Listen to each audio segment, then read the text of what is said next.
예수를 믿으면 아프지 않아야 되는데 사실은 그렇지 않죠. 우리가 원죄의 후유증을 갖고 있기 때문에 예수 믿고 나름대로 건강하게 살고 싶지만 때때로 몸이 아프거나 힘든 경우들이 많이 있습니다. 또 제가 보니까 우리 성도들 중에서도 중한 질병으로 투병하는 성도들이 있어요. 안타까운 일이지요. 기도가 질병 치유에 효과적이라는 사실은 다양한 연구를 통해서 입증되어진 바 있습니다. 그 중에 크리스찬 심장학자 랜돌프 버드는 기도가 병의 치료에 어떻게 영향을 미치는지 과학적으로 증명하는 시도를 했습니다. 그런 393명의 심장질환자들을 두 그룹으로 나누었습니다. 한 그룹은 기도하는 사람들에게 부탁해서 약 10개월 동안 집중적으로 기도를 받게 했고, 한 그룹은 전혀 기도를 받지 않게 했습니다. 버드 박사는 기도하는 분들의 다양한 교파에 기도하는 분들에게 환자들을 위한 이름과 간단한 병의 정세, 그리고 현재의 기도 제목과 상태를 말해주고는 매일 환자들을 위해 기도하게 했습니다. 약 10개월쯤 지난 뒤에 두 그룹을 살펴보니까 큰 차이가 났습니다. 중보기도를 받았던 첫 번째 그룹은 두 번째 그룹에 비해서 5분의 1 정도의 항생제를 가지고도 치료를 받아도 끄떡이 없을 정도로 그렇게 좋은 호전 효과를 나타내었습니다. 폐에 물이 고인 경우도 두 번째 그룹에 비해서 3분의 1가량 적었고요, 또 인공호흡기를 달아야 하는 경우도 아주 적었습니다. 물론 사망자의 수도 상대적으로 훨씬 더 적었습니다. 이 연구에 동참했던 윌리엄 놀만 박사는 불신자인데 이 사람이 이 연구 결과를 보고 깜짝 놀랐습니다. 그리고는 이렇게 말했습니다. 이 연구는 충분히 검증받은 것 같습니다. 앞으로 우리 의사들은 처방 전에다가 하루 3번씩 기도하십시오라고 적어야 되겠습니다 라고 이야기했답니다. 이처럼 믿음의 사람들의 기도는 병중에 있는 이들을 치유하는 역사를 가져오게 합니다. 치유의 사역은 충분한 성경적 근거를 갖고 있습니다. 예수님도 복음서에서 치유 사역을 광범위하게 행하였고, 또 신구약 성경 모든 부분에서 치유의 사역이, 또 치유의 기도가 활발하게 사용되어졌던 것들을 보게 됩니다.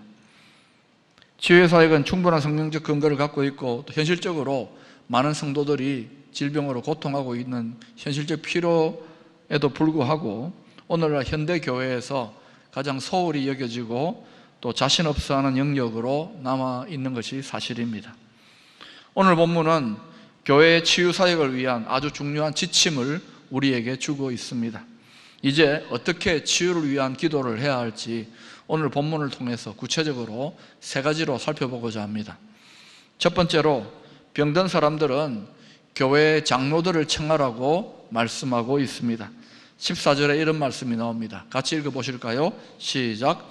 너희 중에 병든 자가 있느냐? 그런 교회 장로들을 청할 것이요.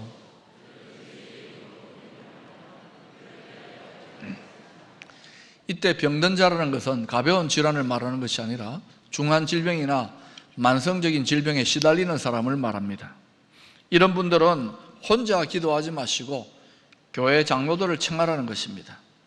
여러분, 누군가가 중한 질병에 걸리게 되면 기도하는 것 자체가 힘들어집니다. 몸의 이 질병 때문에 모든 관심이 거기로 쏠리기 때문에 침체가 일어나고 또 매사에 집중하기가 어렵기 때문에 기도하는 것 자체가 참 힘이 들어요. 더하여서 때로는 질병에 걸리게 되면 믿음의 큰 시험이 다가와서 믿음 자체가 흔들리는 경우도 왕왕 있습니다. 이럴 때 혼자 기도하려고 하면 기도가 잘 안 될 뿐만 아니라 깊은 영적인 침체에 빠지거나 반복되는 시험에 시달릴 수도 있다, 이것입니다. 그래서 오늘 본문은 병든 자에게 교회 장로들을 청하여 기도를 받으라고 권면합니다. 이 본문이 기록되어져 있는 당시에는 교회의 직제가 세밀하게 구분되거나 발달되어 있는 때가 아니었기 때문에 이 교회의 장로라는 것은 오늘날로 말하면 평신도 지도자들을 포함한 교회의 지도자를 말합니다. 꼭 목회자가 아니어도 좋은 거예요.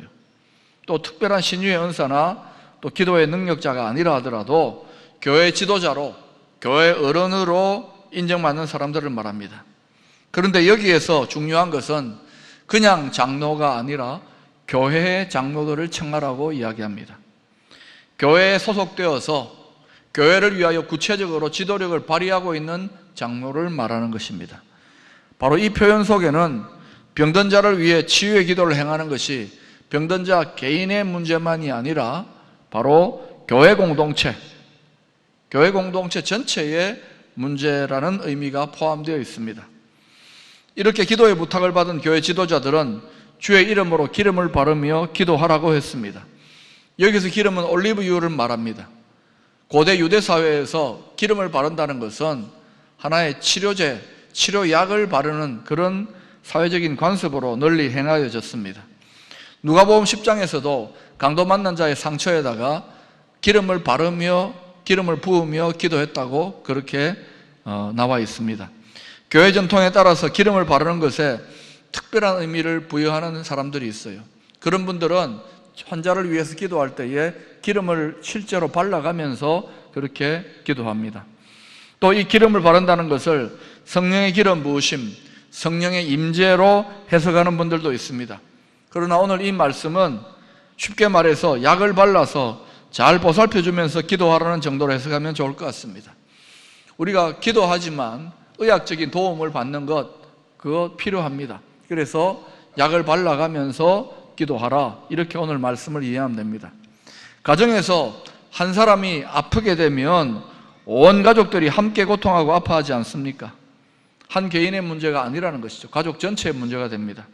마찬가지로 교회의 경우도 아픈 성도들은 한 개인의 문제가 아니라 또는 한 가정의 문제가 아니라 교회 공동체가 함께 기도의 짐을 짊어져야 할 공동체적인 문제라는 사실을 기억해야 합니다. 그런데 체면 문화가 발달되어져 있는 우리 사회에서는 종종 몸이 아프거나 또는 병에 대한 기도 제목을 나누거나 할 때에 지도자를 청하거나 기도 제목을 나누기보다는 혼자서 끙끙 앓으며 혼자 해결해 나가려고 하는 경향이 있습니다. 오늘 말씀의 거울에 비추어 보면 이런 태도가 그렇게 지혜로운 모습은 아니라는 것이죠. 아프고 싶어서 아픈 사람은 아무도 없습니다. 교회 공동체, 특별히 교회 지도자들은 기도의 짐을 함께 짊어지면서 사랑과 격려를 아끼지 말아야 할 것입니다. 두 번째로 치유를 위해 어떻게 기도해야 되는가? 믿음의 기도를 드려야 한다고 합니다. 그냥 기도해도 되는데 믿음의 기도를 드려야 한다는 것입니다. 15절에 보면 이런 말씀이 나옵니다. 믿음의 기도는 병든 자를 구원하리니 주께서 그를 일으키시리라. 혹시 죄를 범하였을지라도 사하심을 받으리라. 우리가 말로는 하나님이 치료하신다, 하나님이 치유의 근원이시다, 하나님 의지한다고 믿고 의지하지만 실제로는 믿는 자가 약이나 의사만을 전적으로 의지하는 경우가 많습니다. 그래서 병에 대해서 기도를 하거나 기도를 받는 것은 덜 믿음직스러워 보이는 거예요. 그래서 기도를 하기는 하지만 그건 하나의 형식이고 구색 갖춤이고 오직 약을 통해서만 비로소 자기가 낫는 것처럼 생각한다면 이런 태도는 불신앙적이라고 할 수 있는 거예요. 믿음의 태도가 아닌 것입니다. 또 제가 어떤 성도의 경우에 가족의 치유를 위해서 함께 기도하는데 기도해보면 알잖아요. 근성으로 기도하는지 정말 간절하게 기도하는지. 근데 나중에 의사의 손길이나 또는 약의 도움도 이제 다 끊어졌을 때 정말 하나님만 바라볼 수밖에 없는 그런 상황이 되었을 때 비로소 그때 가서 목사님 기도해 주세요 울고불고 매달리는 경우를 봤어요. 이것 역시 좋은 모습은 아닙니다. 불신앙적인 태도가 보이는 거예요. 처음부터 하나님 앞에 간절히 기도해야죠. 또 실제로 병이 나은 후에도 하나님이 고쳐주셔서 나았다고는 믿지 않고 약과 병원 치료만을 통해서 나았다고 생각하는 태도도 불신앙적인 태도라고 할 수 있습니다. 15절 중간에 보면 주께서 그를 일으키시리라고 밝히 말씀하고 있지 않습니까? 우리 성도들은 병자를 일으키는 근본적인 능력이 약이나 의사의 도움을 필요로 하지만 궁극적으로는 주님, 하나님이라는 사실을 분명히 이해할 필요가 있습니다. 약이나 의사는 하나님의 치료의 도구에 불과한 것입니다. 근원적인 치료의 주체가 하나님이심을 알고 하나님을 의뢰하며 믿음으로 기도해야 합니다. 성경은 이렇게 증거합니다. 특히 병들고 아플 때에, 연약할 때에 낙심하지 말고 하나님께 기도하라고 가르쳐주고 있습니다. 하나님께서 병을 고쳐줄 것을 믿고 기도하면 병이 물러가고 나을 것이라고 분명히 약속하고 있습니다. 믿음의 기도가 병든 자를 구원하고 낫게 하리라고 하였습니다. 또 출애굽기 15장 26절에 보면 하나님께서 우리의 병을 고쳐주시는 치료의 하나님이라고 적극적으로 계시해주고 있습니다. 역대하 16장 12절 이하에 보면 유다의 아사왕 이야기가 나옵니다. 아사가 왕이 된 지 39년에 그의 발이 병들어 매우 위독했으나 병이 있을 때에 그가 여호와께 구하지 아니하고 어른들에게 구하였더라. 오늘 이 말씀을 보면은 아사 왕은 왕의 권세로 의사들만을 의지했다는 사실을 알 수 있습니다. 아마도 전국 각지에서 용하다는 의사를 다 모았을 것입니다. 의사의 도움을 받는 것은 틀린 것은 아닙니다. 그런데 아사 왕의 결정적인 실수가 무엇입니까? 믿음의 공동체, 유다 나라의 왕이었으면서도 그는 믿음의 왕다운 그러한 행동을 하지 못하고 오직 의사만 의지하였다는 것이죠. 참 하나님이신, 참 의사이신 하나님께 치료를 간구하지 않았다는 것입니다. 오늘 본문의 문맥과 분위기를 보아서 아사 왕이 하나님께 간절히 기도하면서 치료를 받았다면 분명히 놀라운 효과로 달라졌을 것을 추측해 볼 수가 있습니다. 하나님의 치유가 나타났을 것입니다. 그 불신앙의 결과를 역대하 16장 13절에는 이렇게 기록하고 있습니다. 아사가 왕위에 있은 지 41년 후에 죽어 그의 조상들과 함께 누움에, 아사 왕의 경우에 병이 들었을 때에 오직 의사만 의지하고 하나님을 신뢰하지 않으므로 결국 병든 지 2년이 채 안 되어 죽었습니다. 우리가 여기에서 기억해야 될 것은 성도가 병에 걸리면 먼저 해야 될 일은 하나님께 기도하는 일입니다. 다른 의학적인 도움을 받기 이전에 먼저 여호와 하나님께 간절히 기도하기를 우선순위로 삼아야 됩니다. 그래서 우리가 질병에 걸렸을 때 기도의 우선순위, 내 마음의 우선순위가 기도에 있는가를 점검할 필요가 있는 것입니다. 반면에 병들었을 때 즉각 기도하여 치유를 받은 왕이 열왕기하 20장 1절 이하에 등장합니다. 여러분 읽어보실까요? 시작. 그때에 히스기야가 병들어 죽게 되매 아모스의 아들 선지자 이사야가 그에게 나와서 그에게 이르되 여호와의 말씀이 너는 집을 정리하라 내가 죽고 살지 못하리라 하였나이다. 여러분, 영적으로 권위 있는 그러한 선지자로부터 죽고 살지 못한다는 소리를 들을 때 누구든지 낙심이 될 겁니다. 히스기야 왕도 심히 낙심했을 것입니다. 그런데 히스기야는 그 말씀의 선언에 낙심해서 풀이 죽지 아니하고 오히려 하나님 앞에 끝까지 믿음으로 간구했던 모습을 볼 수 있습니다. 2절 이하에 보면 히스기야 왕은 그 소리를 듣자마자 낯을 벽으로 향하고 전심으로 여호와께 기도하였습니다. 히스기야 왕의 기도의 내용과 기도의 모습이 3절에 이렇게 나타나고 있습니다. 여호와여 구하오니 내가 진실과 전심으로 주 앞에 행하며 주께서 보시기에 선하게 행한 것을 기억하옵소서 하고 히스기야가 심히 통곡하더라. 이 믿음의 기도로 말미암아 히스기야는 회복의 역사를 경험하게 됩니다. 여러분, 믿음의 왕이지만은 이런 위기의 상황, 이런 심한 질병의 상황에서 하나님 앞에 통곡하며 기도한다는 것은 사실 그렇게 쉬운 일은 아닙니다. 왜요? 자신의 사회적인 지체나 체면도 있는데 그 선포를 들었을 때 바로 벽을 향하여 통곡하며 하나님을 바라보는 겸비하여 전심으로 기도하였다는 것이죠. 믿음의 기도의 역사입니다. 또 사복음서를 살펴보면 예수님이 치유의 능력을 나타내실 때에 믿음을 요구한 것을 알 수 있습니다. 마가복음 5장 34절에 12의 혈루병 든 여인이 많은 군중들 사이에서 치유를 경험한 일이 있습니다. 이때 주님께서 능력이 나아간 것을 보시고 이렇게 이야기합니다. 예수께서 이르시되 딸아 내 믿음이 너를 구원하였으니, 내 믿음이 너를 치료하였으니 평안히 가라 내 병에서 놓여 건강할지어다. 예수께서 많은 질병을 사복음서에서 고치실 때에 요구했던 것이 뭐냐면은 병을 고칠 만한 믿음이었습니다. 중한 질병이 우리의 삶을 짓누르는 상황은 분명히 영적으로는 믿음의 시험의 때입니다. 이런 때에 우리가 기도할 때에 믿음의 기도를 드리기가 쉽지 않아요. 이런 믿음의 시험의 때에. 그래서 우리의 기도가 질병을 치유하기 위하여 기도할 때에 믿음의 기도를 드리고 있는지를 점검해 볼 필요가 있는 것입니다. 세 번째로, 병이 낫기를 위하여 죄를 서로 고백하며 서로 기도하라고 권면하고 있습니다. 병이 낫기를 위하여 서로 고백하는 것이 중요합니다. 육체적인 질병은 단지 육체적인 원인만이 있는 것이 아닙니다.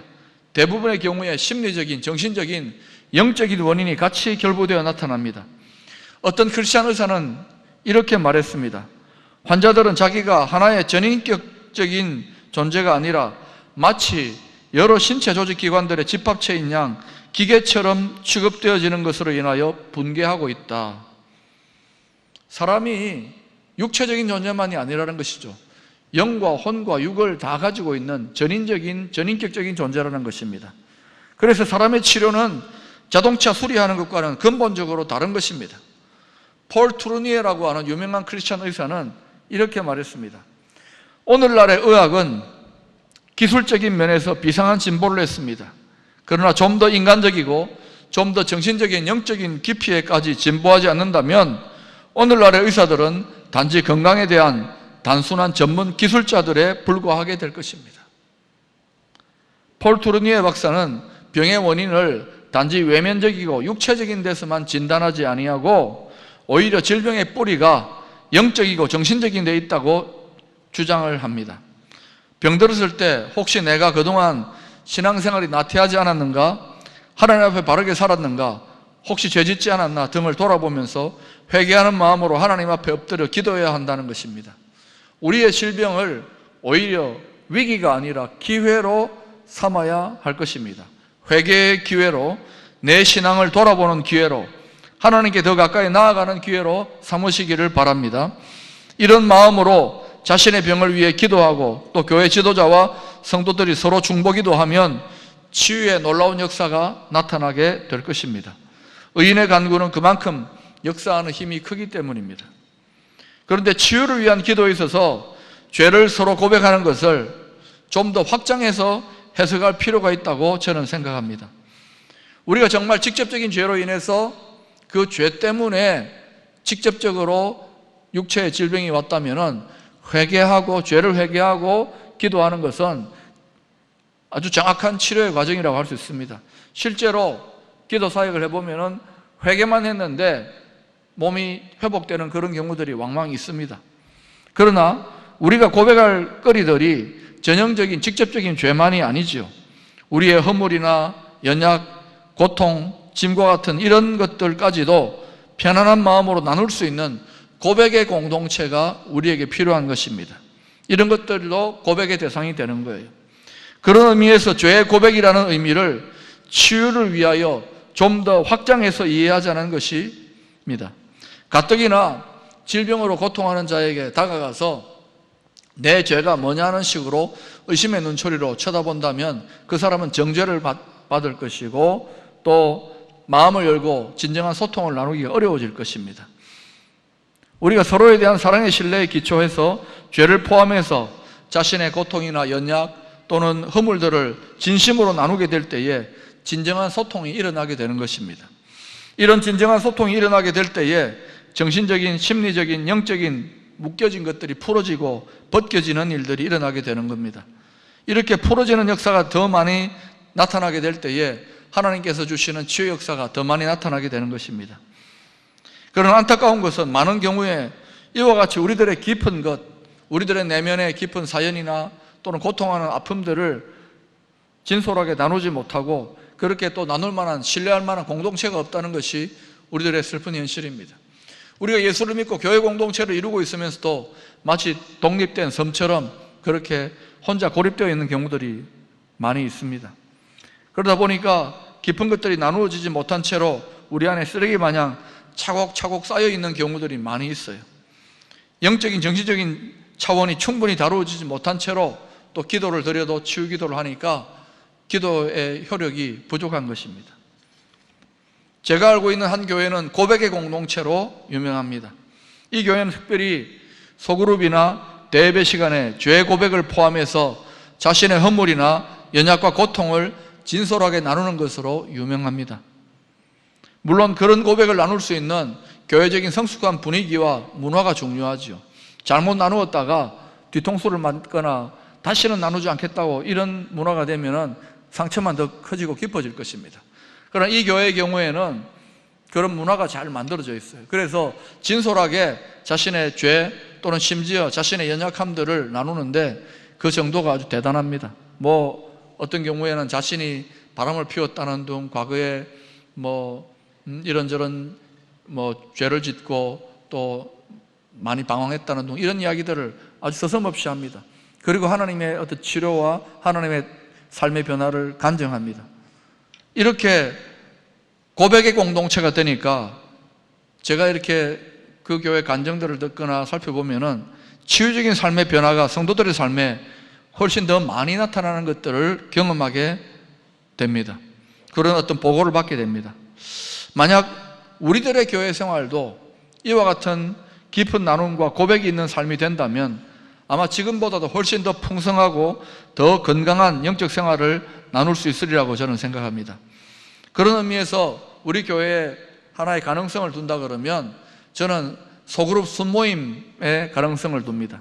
치유적 가능성을 많이 가진 모임이라고 생각합니다. 단 먼저 서로 자신의 깊은 것을 나눌 수 있는 죄나 또는 연약함이나 아픔이나 고통까지도 깊이 나눌 수 있는 그런 순모임이 된다면, 그리고 그 자리에 기도가 함께한다면 우리는 훨씬 더 풍성한 그러한 기도의 응답을 경험하게 될 것입니다.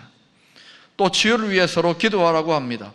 엄격한 의미에서 본다면 아프지 않은 사람이 없습니다. 다 멀쩡해 보이고 그럴듯해 보이지만 다 속으로 고통하는 문제들이 있고 아픈 부분이 있는 것입니다.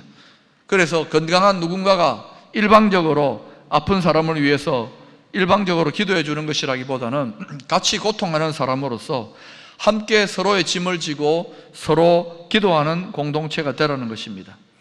서로 고백하며 서로 기도하라. 이 고백의 공동체, 기도의 공동체가 되는 이 서로가 중요합니다. 성경은 이 서로에 대해서 누누이 강조합니다. 서로 사랑하라, 서로 용납하라, 서로 용서하라, 서로 봉사하라, 서로 발을 씻기라. 혼자서가 아니라 서로가 되어질 때에 이 서로 속에 묶인 것이 풀어지는 역사가 나타나는 거예요.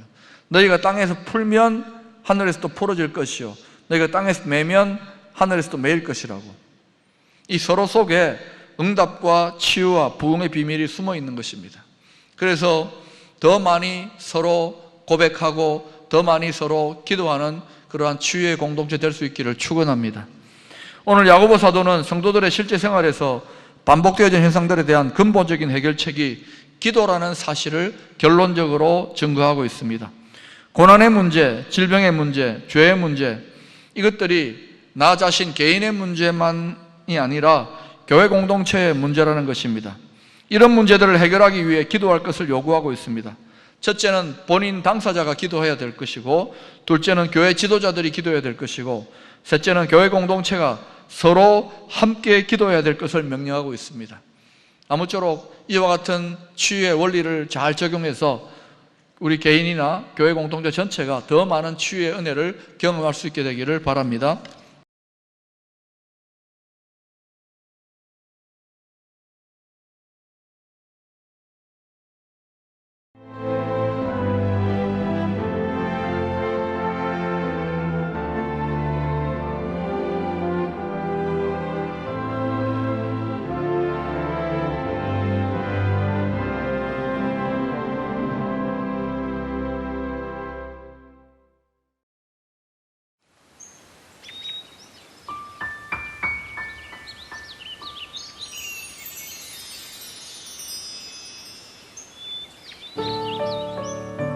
생명을 살리는 방송 CBS TV